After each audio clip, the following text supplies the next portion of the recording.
এখানে আমার মাতৃভাষা, আমার বাংলা ভাষা মাতৃভাষার আর্ট চলতেছে। আপনারা দেখেন আমাদের ছাত্র সমাজ হুজুরদের আজকের আয়োজনে অংশগ্রহণ করেছে আমাদের বিভিন্ন বিশ্ববিদ্যালয় এবং কলেজের ছাত্রী এবং ছাত্ররা।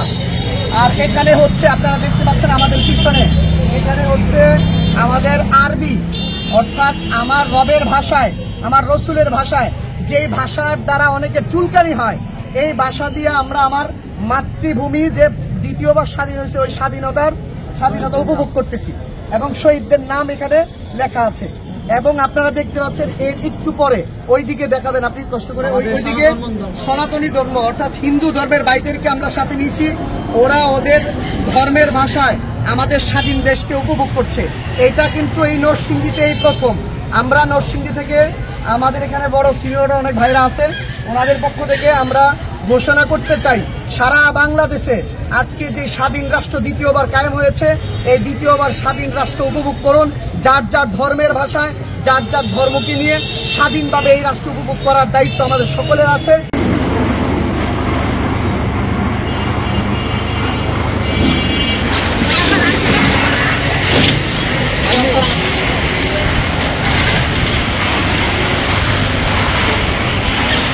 আসসালামু আলাইকুম দর্শক বন্ধুরা, আজকে আপনাদের সাথে আরও একটা গুরুত্বপূর্ণ ব্লগ শেয়ার করতে যাচ্ছি।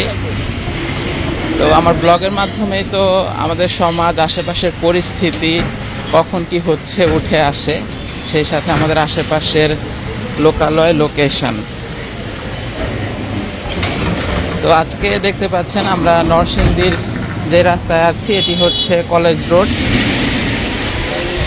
স্টেশন রোড বলা ভালো, কলেজের দিকে গেছে।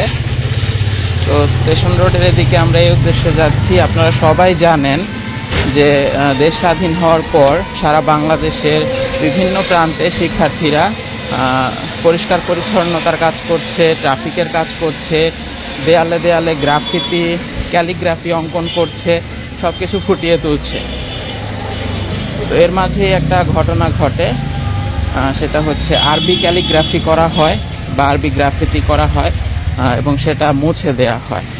কেউ বলছেন এটা চট্টগ্রামের ছবি, কেউ বলছেন ঢাকায়। যতদূর জানা যায় যে ঢাকা শহীদ মিনারের যে দেয়াল ঢাকা বিশ্ববিদ্যালয়ের, তো সেখানে এটি করা হয় এবং এই ঘটনাটি ঘটে। তো অবশ্যই এটা আমাদের একটা মুসলিম প্রধান দেশে বা মুসলিম প্রধান দেশ না হোক, আজকে এটা তো মানে হিন্দু ধর্মাবলম্বীদেরও কোনো গ্রাফিতি অঙ্কন হতে পারত। তখন কি আপনি এটা মুছে দিলে, তখন তো বলতেন ঠিকই সবাই একবারে, আমাদের কিছু ভারতীয় মলম বেচা সাংবাদিকরা একদম ভর করে তখন প্রচার করতেন যে বাংলাদেশে ধর্মনিরপেক্ষতা নেই। তো ধর্মনিরপেক্ষতার নামে শুধুমাত্র মানে ইসলামের জায়গাটা বিশেষ বিশেষ জায়গায় এরকম করলে তো হবে না। আর যেখানেই হোক এত সুন্দর করে একটা গ্রাফিতি অঙ্কন করা হয়েছে, সেটা মুছে দেওয়াটা মানে এটা কি বলবো, এই মুহূর্তে দেশের ভাবমূর্তিটাই নষ্ট করে এরকম। তো যাই হোক, এখন যেহেতু বৈষম্য বিরোধী ছাত্র আন্দোলনের মধ্য দিয়েই আমাদের এই নতুন স্বাধীনতা পাওয়া, সব কিছুতেই কিন্তু বৈষম্যের আর কোনো জায়গা নেই, সাম্য প্রতিষ্ঠিত হচ্ছে। তো একটা মুছে দিয়েছেন মানে 10টা করবে, 10টা মুছে দিবেন 1000 করবে, তো এভাবেই চলছে। তো তার অংশ হিসেবে আজকে নরসিংদীতে আরবি ক্যালিগ্রাফি মুছে দেওয়ার প্রতিবাদ স্বরূপ এখানে বিশিষ্ট কয়েকজন আরবি ক্যালিগ্রাফি অঙ্কনের উদ্যোগ নিয়েছে, সেটাই আজকে আমরা দেখাবো। আর তার জন্য আমরা এখন আছি নরসিংদীর এই যে স্টেশন রোড, এই লোকেশনে। এই যে এটি হচ্ছে স্টেশন রোড, এই যে ওভারব্রিজ, সামনেই হচ্ছে সরকারি কলেজ। তো চলেন আমরা ডিরেক্ট লোকেশনে চলে যাই যে কোথায় এটি অঙ্কন করা হচ্ছে। দেখুন এখানে কিন্তু দেখতেই পাচ্ছেন এই যে আমাদের শিক্ষার্থী বন্ধুরা, এরা আনসার বিজিবির সদস্য কিনা জানি না, ট্রাফিকের দায়িত্ব পালন করছে।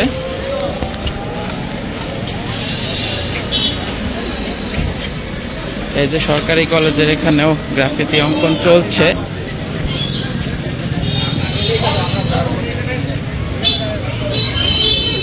এই যে দেখতে পাচ্ছেন গাহি সাম্যের গান।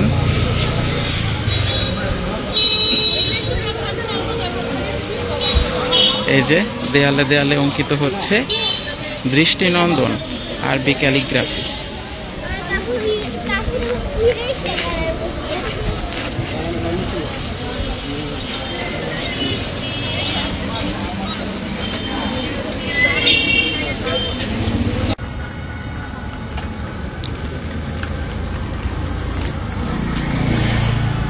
নরসিংদী সরকারি কলেজের অনার্স ভবনের পেছনের দিকটা, এই হচ্ছে অনার্স ভবন। এই যে অনার্স ভবন, এই যে এখানে মার্কও দেওয়া আছে নরসিংদী সরকারি কলেজ।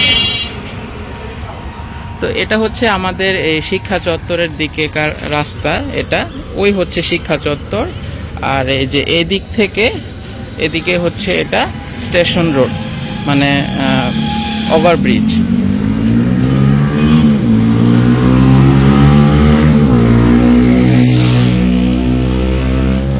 তো এই গ্রাফিতি বা আরবি ক্যালিগ্রাফি এটি অঙ্কন করা হচ্ছে আমাদের এই খালপার, এই যে এই সাইডে এটা হচ্ছে পৌর পার্ক। পৌর পার্কের অপোজিটে এই সরকারি কলেজের দেয়ালে দেখতেই পাচ্ছেন। এই যে এটা হচ্ছে পৌর পার্ক, মানে এখানে সারি সারি কৃষ্ণচূড়া গাছ। আর এই যে বিশাল যেই জায়গাটা, এই হচ্ছে পৌর পার্ক। এখানে পাশেই রেল লাইন আছে।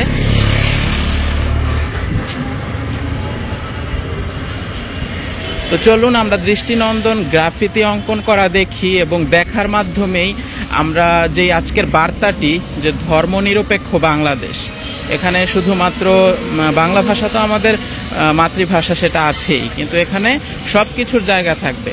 এখানে সনাতন ধর্মাবলম্বীদের জায়গা থাকবে, এখানে এই আরবি যে ক্যালিগ্রাফি সেটা থাকবে, এবং মূলত এটার প্রতিবাদেই, আরবি ক্যালিগ্রাফি মুছে দেওয়ার প্রতিবাদেই কিন্তু আজকে বাংলাদেশের বিভিন্ন জায়গায় এই আরবিতে ক্যালিগ্রাফি অঙ্কন বা আরবিতে গ্রাফিতি অঙ্কনের এই বিষয়টি উঠে আসছে।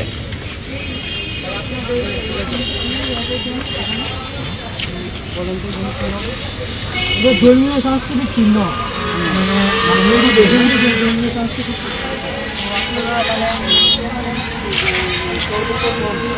আমাদের বাঙালি কোনো এরকম হয় নাই। আর মাত্র দেখে অনুমতি বলতে গেলে ভালোই এখন।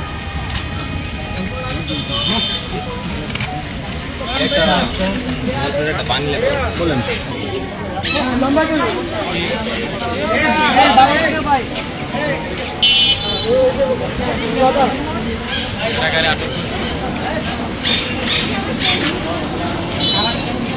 দেখতেই পাচ্ছেন এখানে দৃষ্টিনন্দন আরবি ক্যালিগ্রাফি যেমন করা হয়েছে, তার মাঝে কিন্তু এই দিকটাতে সনাতন ধর্মাবলম্বী ভাইদের বিভিন্ন ধর্মীয় চিহ্ন অনুযায়ী সেই দেয়ালটি করা হচ্ছে। এবং পাশে এই যে এই জায়গায় মূল ফোকাস পয়েন্টটিতে, এই জায়গায় সমস্ত ভাষার সমন্বয়ে এটা করা হয়েছে। আরবি ক্যালিগ্রাফির মাঝখানে, এখানে সবার মাঝখানে স্বাধীন বাংলাদেশ লেখা।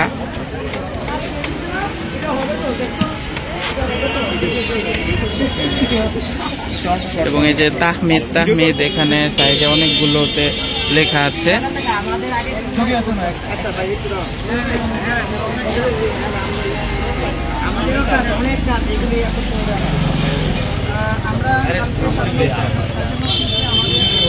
আচ্ছা, ওইদিকে আমাদের ভাইদের সবার উদ্দেশ্যে কিছু বলা হচ্ছে, ওটা দেখি। এবং আমরা বৈষম্যহীন একটা রাষ্ট্র পেয়েছি, স্বাধীন একটা বাংলা পেয়েছি। আমাদের আর্টিস্ট, আমাদের নরসিংদীর গর্ব মোল্লা আবু হানিফ ভাই, উনি ওই দিন ঢাকাতে বিশ্ববিদ্যালয়ের দেয়ালে গ্রাফিক লেখার কারণে ওনাকে আটক করা এবং ওইটা মুছে দেওয়া হয়েছে। সেটার প্রতিবাদে আমরা বৈষম্যহীনতার মধ্যেও বৈষম্যতা রয়ে গেছে, এটা বোঝানোর জন্য আমরা আজকে কর্মসূচি দিয়েছিলাম। যার যার ধর্ম অনুসারে, আমরা বাংলার প্রত্যেকটা নাগরিকের প্রত্যেকটা ধর্ম অনুসারে আমরা এই আজকে সারা বাংলাদেশে মুসলমান, হিন্দু, সনাতনী ধর্ম এবং আমাদের মাতৃভাষা বাংলা ভাষায় আমরা এখানে গ্রাফিক আয়োজন করেছি, বিভিন্ন আর্ট করতেছি। তো ওই কর্মসূচি পালনে এখানে আমার মাতৃভাষা, আমার বাংলা ভাষা মাতৃভাষার আর্ট চলতেছে। আপনারা দেখেন আমাদের ছাত্র সমাজ হুজুরদের আজকের আয়োজনে অংশগ্রহণ করেছে আমাদের বিভিন্ন বিশ্ববিদ্যালয় এবং কলেজের ছাত্রী এবং ছাত্ররা। আর এখানে হচ্ছে আপনারা দেখতে পাচ্ছেন আমাদের পিছনে, এখানে হচ্ছে আমাদের আরবি, অর্থাৎ আমার রবের ভাষায়, আমার রসুলের ভাষায়, যেই ভাষার দ্বারা অনেকের চুলকানি হয়, এই ভাষা দিয়ে আমরা আমার মাতৃভূমি যে দ্বিতীয়বার স্বাধীন হয়েছে ওই স্বাধীনতা উপভোগ করতেছি এবং শহীদদের নাম এখানে লেখা আছে। এবং আপনারা দেখতে পাচ্ছেন এর একটু পরে ওই দিকে দেখাবেন আপনি কষ্ট করে, ওইদিকে সনাতনী ধর্ম অর্থাৎ হিন্দু ধর্মের ভাইদেরকে আমরা সাথে নিয়েছি। ওরা ওদের ধর্মের ভাষায় আমাদের স্বাধীন দেশকে উপভোগ করছে। এটা কিন্তু এই নরসিংদীতে এই প্রথম। আমরা নরসিংদী থেকে আমাদের এখানে বড় সিনিয়র অনেক ভাইরা আছেন, ওনাদের পক্ষ থেকে আমরা ঘোষণা করতে চাই সারা বাংলাদেশে আজকে যে স্বাধীন রাষ্ট্র দ্বিতীয়বার কায়েম হয়েছে, এই দ্বিতীয়বার স্বাধীন রাষ্ট্র উপভোগ করুন। যার যার ধর্মের ভাষায়, যার যার ধর্মকে নিয়ে স্বাধীনভাবে এই রাষ্ট্র উপভোগ করার দায়িত্ব আমাদের সকলের আছে। আমরা আগামীতে ইনশাআল্লাহ বৈষম্য বিরোধী যে আন্দোলনে আমরা আজকে নতুন একটা স্বাধীন দেশ পেয়েছি, সেই স্বাধীন দেশকে বৈষম্যতাহীনতার সাথেই আমরা সারা বাংলাদেশে আনন্দ, উল্লাস এবং জীবনযাপন করব। আমাদের সামনে কথা বলবেন আমাদের যিনি এই আরবি লেখার, আরবি গ্রাফিক, ক্যালিগ্রাফি লেখার কারণে ঢাকা বিশ্ববিদ্যালয় নাস্তিকদের বৈষম্যতার শিকার হয়েছেন, উনি আমাদের সামনে কথা বলবেন। আমি মোল্লা হানিফ ভাইকে, বিজ্ঞ আর্টিস্ট মোল্লা হানিফ ভাইকে কিছু কথা বলার জন্য অনুরোধ করছি। আসসালামু আলাইকুম ওয়া রাহমাতুল্লাহ। প্রথমত বলছি আমরা মূলত আর্টিস্ট, বেসিক্যালি আমি একজন প্রফেশনাল ক্যালিগ্রাফি আর্টিস্ট। তো আমরা মূলত সমাজকে সাজাতে চাই, আমাদের মৌলিক উদ্দেশ্য, এবং সমাজের আমাদের কাছে চাহিদা যে সমাজ সুন্দর হোক, এটা মানুষ চায়। আমরা চাই সমাজটা সুন্দর করে গড়ে উঠুক। আমি প্রায় এক যুগ ধরে আর্টের সাথে আছি। গত 3-4 বছর আগ থেকে আমি দেয়ালের যে শিল্প, যেটাকে গ্রাফিতি বলা হয়, আমি সেটার মধ্যে আলাদা করে মনোনিবেশ করেছি আমার প্রফেশনকে সাইডে রেখে। অর্থাৎ এটা আমাকে প্রফেশনের ঊর্ধ্বে নিয়ে করছি। এখান থেকে আমার 2 টাকা আর্নিং সোর্সও নেই। সেখানে আমি ইতিমধ্যে গত 3-4 বছরে বাংলাদেশের বিভিন্ন জেলা, চট্টগ্রাম থেকে সিলেট, এরকম দূর দূরান্তের জেলাগুলোতে, উত্তরবঙ্গ সহ বিভিন্ন জেলাগুলোতে আমি কাজ করেছি এবং কর্মশালা করেছি এবং স্টুডেন্ট তৈরি করেছি। যে দেয়ালে দেয়ালে আমাদের সুন্দর মেসেজগুলো যেমন চলে যায়, মানুষ একজন পথিক হেঁটে যাওয়ার সময় যেন একটা সুন্দর মেসেজ পায়, সেই জায়গা থেকেই লক্ষ্য করে আমরা যখন আন্দোলন চলমান ছিল, সেই সময় আমরা আমাদের দেশের বিভিন্ন জায়গায় আমাদের টিম থেকে এবং অনেক মানুষই গ্রাফিতি করেছে সারা বাংলাদেশে। ওই সময় আমরাও সক্রিয়ভাবে প্রতীয়মান ছিলাম, মাঠে এবং ময়দানে, রাস্তায়, দেয়ালে, সব জায়গায় গ্রাফিতি করেছি। এবং আমরা দ্বিতীয়বার স্বাধীন, এই জায়গাটার সাথে আমি একটা জিনিস ছোট্ট করে অ্যাড করতে চাই। আপনারা এভাবে বলবেন না দ্বিতীয়বার স্বাধীন। স্বাধীন মানি এমন যে বিদেশি শক্তির থেকে স্বাধীন। আপনারা বলবেন দ্বিতীয়বার আমরা স্বৈরাচার থেকে স্বাধীন। তাহলে মানুষ বুঝবে যে এই বাংলার মাটিতে একজন স্বৈরাচার ছিল। নাম নেওয়ার প্রয়োজন নেই, কারণ নামটা এতটাই ঘৃণা হয়েছে। আমি মনে করছি যতটা নাম নেওয়া হয় অতটাই স্মরণ করা হয়। ঠিক আছে, বাংলার মাটি স্বৈরাচার থেকে দ্বিতীয়বার স্বাধীন হয়েছে। এরপরে আমরা এর পরের স্টেপ নেই, যেহেতু আমাদের এখন দ্বিতীয়বার স্বৈরাচার থেকে দেশ মুক্ত হয়েছে, আমাদের মাঠে, ময়দানে, দেয়ালে, সব জায়গায় সুন্দর মেসেজগুলো এখন ছড়িয়ে দেওয়া দরকার। আমাদের নতুন প্রজন্ম, আমাদের ছেলে, আমাদের বাচ্চারা এগুলো দেখে শিখবে, এগুলো থেকে নতুন করে স্পিরিট পাবে। আগামীতে তারা স্বৈরাচার এবং বিদেশি এবং দেশি যে সমস্ত অপশক্তি আমাদেরকে রুখে দিতে আসবে, তাদেরকে তারা স্বহস্তে, শক্তিতে, নিজ শক্তিতে তারা দমন করতে পারবে। এই জন্য আমরা আমাদের শহীদদের নাম এবং সুন্দর করে একটি রাষ্ট্র সাজানোর জন্য আমরা আমাদের কর্মসূচিটা নেই। তো সেখানে প্রথমতই আমাদের একটি বাধা আসে, সেটা হচ্ছে ঢাকা বিশ্ববিদ্যালয় ক্যাম্পাসের দেয়ালগুলোতে আমরা যখন কাজ করি, তো সেখানে অনেক রকম মানুষ আছে, অনেক রকম চিন্তার মানুষ আছে। সেখান থেকে আমরা একটা বাধাপ্রাপ্ত হই, একটা বাধাগ্রস্ত হই। তার পরবর্তীতে বিভিন্ন জায়গায় আমাদের কাজ চলমান আছে, ওখানেও আগামীতে ইনশাল্লাহ আমাদের কাজ হবে। বাধাগ্রস্ত হওয়ার পরবর্তীতে ওনাদের দায়িত্বশীলদের সাথে আমাদের বৈঠক হয়েছে, কথাবার্তা হয়েছে। তো আমি নরসিংদীরই মানুষ, ভাই আমাদের বড় ভাই মানুষ, ভাই বললেন যে আমাদের নরসিংদীতে ভালো মতো কাজ হওয়ার দরকার। সেই হিসাবে আজকে আমাদের এখানে নারী পুরুষ, মাদ্রাসার স্টুডেন্ট, কলেজের স্টুডেন্ট, স্কুলের স্টুডেন্ট, আমাদের সনাতনী যারা ধর্ম অবলম্বী আছে, যে দেশে আপনি মুসলিম হিসাবে জন্মগ্রহণ করেছেন, হিন্দু হিসাবে জন্মগ্রহণ করেছেন, বৌদ্ধ হিসাবে জন্মগ্রহণ করেছেন, এটা কারোরই কোনো ভুল ধরার ক্ষমতা কারণ নেই। এই মাটিতে সবাই জন্ম নিয়েছে, এই প্রত্যেকটা ইঞ্চি মাটির সবার অধিকার আছে। কিন্তু আমাদের পরস্পর ভ্রাতৃত্ব এবং নিজেদের বন্ধন, এই জিনিসগুলো খুব সুন্দর করে নিজেদের মধ্যে আপোষে সব কিছু আমরা মিল রাখার চেষ্টা করবো ইনশাআল্লাহ। এতে করে কোনো অপশক্তি আমাদেরকে কোনো কিছু করার সুযোগ পাবে না। আর আজকের কাজের মধ্যে আমি ছোট্ট করে একটু বলে দিই, আপনারা হয়তো পরবর্তীতে বলবেন যে এখানে আরবি কাজ করা হয়েছে, এখানে আরবি কাজ করা হয়েছে, কিছুই বোঝা যাচ্ছে না। তো তাদের ব্যাখ্যাটা এখান থেকেই দিয়ে যাওয়া অবশ্যই প্রয়োজন, অনেক বেশি প্রয়োজন। প্রথমত এখানে র্যান্ডমলি কিছু আরবি অক্ষর লেখা আছে, পুরো আয়াত হাদিস যেগুলো আপনার অবমাননা হওয়া অর্থাৎ পাক পবিত্রতার ব্যাপার থাকে, এরকম কিছু এখানে নেই। র্যান্ডম আরবি কিছু লেটার এখানে লেখা আছে, এগুলা আমরা যেরকম বাংলা আলপনা দেখি এরকম আলপনার মতো করে এই আরবি লেটারিংগুলো করা হয়েছে। এটা হচ্ছে প্রথম কথা, এটা ডেকোরেশন হিসাবে আপনি ধরতে পারেন। সেকেন্ড কথা হচ্ছে এখানে হাত দেওয়া হয়েছে, বিভিন্ন কালার ইউজ করা হয়েছে। আমাদের বর্তমান আন্দোলনে আমাদের অনেক ভাই জীবন দিয়েছেন, শহীদ হয়েছেন, ওনাদের স্মরণে আমরা লাল কালারটা খুব বেশি ব্যবহার করেছি। আপনি যদি এখানে দেখেন তাহলে আবু সাইদ দেখতে পাবেন, এখানে মুগ্ধ আছে, এখানে পানি লেখা আছে, এখানে শহীদ আছে, তারপরে ইমন আছে, আবু সাইদ, তাহমিদ, এই জাতীয় নামগুলো এখানে আছে। এই জাতীয় যারা শাহাদাত বরণ করেছেন এই জাতীয় নামগুলো অনেকেই আছে। আর এই নামগুলো স্পষ্ট করে লেখা যেত, হ্যাঁ এরকম করে স্পষ্ট করে লেখা যেত, কিন্তু এই মানুষগুলো তো এরকম স্পষ্টতার মধ্যে দিয়ে জীবন দেয় নাই। এই মানুষগুলো রক্তে রঞ্জিত হয়ে জীবন দিয়েছে, তাদের বুক থেকে এমন তাজা খুনি আমরা দেখতে পেয়েছি। সেই জন্য আমরা আমাদের জায়গা থেকে এরকম পেশ করেছি। প্রশ্ন আসতে পারে স্বাধীন বাংলাদেশ লেখাটা এরকম কেন? লাশের বিনিময়ে আমরা স্বাধীন করেছি, এই জন্য বাংলাদেশটাকে 3টা অক্ষরকে একটু ছোট করে লাশটাকে বড় করে দেওয়া হয়েছে। ঠিক আছে, আপনারা দূর থেকে যখন দেখবেন তখন আপনাদের চোখে লাশটাই চোখে পড়বে, স্বাধীন লাশ, বাংলাটা খুব ছোট করে লেখা। ঠিক আছে, লাশের বিনিময়ে আমাদের দেশটা স্বাধীন হয়েছে, রক্তের বিনিময়ে। তো এই হচ্ছিল আমার কথা।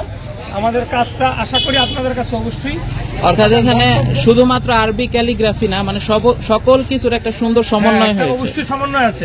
যেমন আরবির মেসেজটা কেন দেওয়া, ভাই যেটা বললেন যে এক জায়গায় বাধাগ্রস্ত করেছে, আসলে সবার যেমন অধিকার আছে আরবি চর্চার একটা ভাষা, সুন্দর একটা ভাষা, সেই ক্ষেত্রে আমরা আরবিটাকে রেখেছি। এবং সাথে সাথে আমাদের সম্পূর্ণ যেই এবারের মেসেজের যে ব্যাপারটা, এটা আমরা এখানে একদম অল্প জায়গার মধ্যে সম্পূর্ণ মেসেজটা দেওয়ার চেষ্টা করেছি। আসসালামু আলাইকুম ওয়া রাহমাতুল্লাহি ওয়া বারাকাতুহু। ধন্যবাদ ভাই। একটি কথা বলতে যাচ্ছি, যেটা হচ্ছে আজকে তো আমরা নরসিংদীতে এটা দেখতে পাচ্ছি, একই সাথে বাংলাদেশের আর কোনো জায়গায় এটা আপনাদের কর্মসূচি হচ্ছে কিনা সে বিষয়ে যদি জানান। আমাদের বর্তমানে গতকালকে ব্রাহ্মণবাড়িয়া, সিলেট, চট্টগ্রাম 3টা জেলায় আমাদের কাজ হয়েছে। গতকালকে 3টা জেলায় আমাদের টিম কাজ করেছে, ঢাকার ডেমরা থানা এবং উত্তরা, এই 2টা জায়গায় কাজ হয়েছে গতকাল। আজকে জুরাইল, তারপরে মিরপুর, ঢাকার বাহিরে কুমিল্লা, চট্টগ্রামের কিছু জায়গায় কাজ হচ্ছে, নতুন দুটো কাজ হচ্ছে। গতকালকে খুলনাতেও কাজ হয়েছে। তো আমাদের এখন কর্মসূচি হচ্ছে, আমাদের 40 জনের একটা টিম ছিল, এই টিমটা পুরোটা বাংলাদেশেই সাধ্যমতন সবাই, যেখানে আমাদের থেকে লোক চাওয়া হচ্ছে আমরা লোকগুলো পাঠিয়ে দিচ্ছি 2 জন 3 জন করে। এখন আমাদের শিল্পীর সংখ্যাটা গত 3 বছরে গিয়ে এই পর্যায়ে দাঁড়িয়েছে। এখন আমাদের সামনের কিছু স্টেপ আছে, স্টেপগুলোর মধ্যে প্রথম আমাদের কর্মসূচি হচ্ছে বর্তমান আগামী এখন থেকে ধরে 1 সপ্তাহ আমাদের পুরো বাংলাদেশে কাজ চলবে, র্যান্ডমভাবেই কাজ চলবে। পরবর্তীতে আমরা 1 সপ্তাহের মাথায় গিয়ে আমরা একটা কর্মশালা করব, যেখানে প্রফেশনাল যারা আর্টিস্ট তারা থাকবে, তাদেরকে নিয়ে আমরা একটা গ্রাফিতি কর্মশালা করবো একদিনে সম্পূর্ণ ফ্রি, উইদাউট এন্ট্রি ফি। এটার পরে আমরা পুরো বাংলাদেশের বিশেষ বিশেষ যে জেলাগুলো, যেগুলোতে শিল্প সংস্কৃতি বেশি চর্চা হয়, ওই জেলাগুলোতে আমরা একদিনের ফ্রি কর্মশালা করব গ্রাফিতির উপর। এর মধ্যে সিলেট, ব্রাহ্মণবাড়িয়া, নরসিংদী, ঢাকা, চট্টগ্রাম, কুমিল্লা এগুলো উল্লেখযোগ্য। ওদিকে খুলনা, রাজশাহী, ঝিনাইদহ এই জেলাগুলো উল্লেখযোগ্য। তার পরবর্তীতে ওগুলোতে আমরা ফ্রি কর্মশালা করব। এটার উদ্দেশ্য হচ্ছে, এটা আজকে আমি একজন করছি, হয়তোবা অমুক জায়গায় মানুষকে খুঁজতে হচ্ছে। আমরা যখন এভাবে ফ্রি কর্মশালাগুলো করব, তখন প্রয়োজনে সময়ের তাগিদে কোনো একটা ইশারাই যথেষ্ট হবে। পুরো বাংলাদেশ 2-3 দিনের মধ্যে তারা কাভার করতে পারবে। তো আমাদের জন্য অবশ্যই দোয়া করবেন, এবং আমাদের আগামী প্রয়োজনগুলোর জন্য অবশ্যই ডোনেশন দরকার আমাদের ফ্রি কোর্সগুলো পরিচালিত করার জন্য। আপনাদের ভাই এই কর্মসূচিগুলো সমন্বয় করার জন্য কোনো গ্রুপ বা এই ব্যবস্থা কি আপনার? ফেসবুক গ্রুপ আছে, শৈল্পিক কৌমি, বাংলায় লেখা আছে শৈল্পিক কৌমি।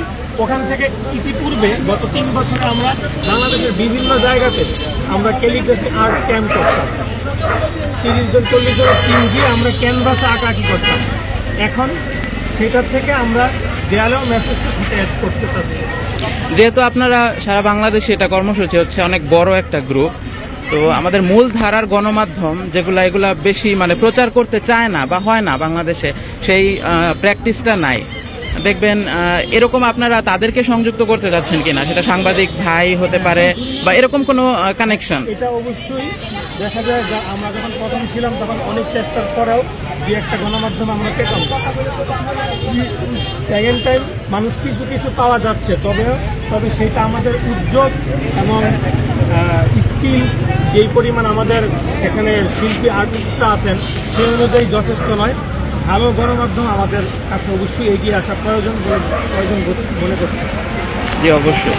আর একদম এটা কোনো প্রশ্ন না, এটা বলতে চাই, আজকে বাংলাদেশের যে পরিস্থিতি, মানে ভারতীয় আমাদের দেশের বিভিন্ন বিচ্ছিন্ন ঘটনা নিয়ে, সনাতন ধর্মাবলীদের বিভিন্ন বিচ্ছিন্ন ঘটনা নিয়ে ভারতীয় গণমাধ্যমে যেভাবে গুজব এবং অপপ্রচার করা হচ্ছে, আমি চাই যে মানে আমাদের যে এই যে এটা বলে না যে একজনকে রুখে দিবা তো 10 জন আসবে, 10 জনকে রুখে দিবা 1000 দাঁড়াবে। আজকে তো সারা বাংলাদেশে একটা ক্যালিগ্রাফি মোছার কারণেই তো এই প্রতিবাদ, এবং সামনে হবে। এবং এটা মানে খুব বেশি পরিমাণে যাতে আন্তর্জাতিক মিডিয়া পর্যন্ত জিনিসটা প্রচার পায়, সেই বিষয়টা আপনারা সমন্বয় করবেন, এটা চাওয়া থাকবে ভাই। আসসালামু আলাইকুম। ভাই আমরা একটু নিচে নামি, সবাই একটু নিচে নামি, একটা আমরা হ্যাঁ আমরা সবাই বসি। হ্যাঁ কমপ্লিট। এই হুন্ডাটা সরাই দাও। এই তৌফিক এদিকে আসো, এদিকে। এই ভাই সবাই আসুন। তো দর্শক বন্ধুরা দেখতে পাচ্ছিলেন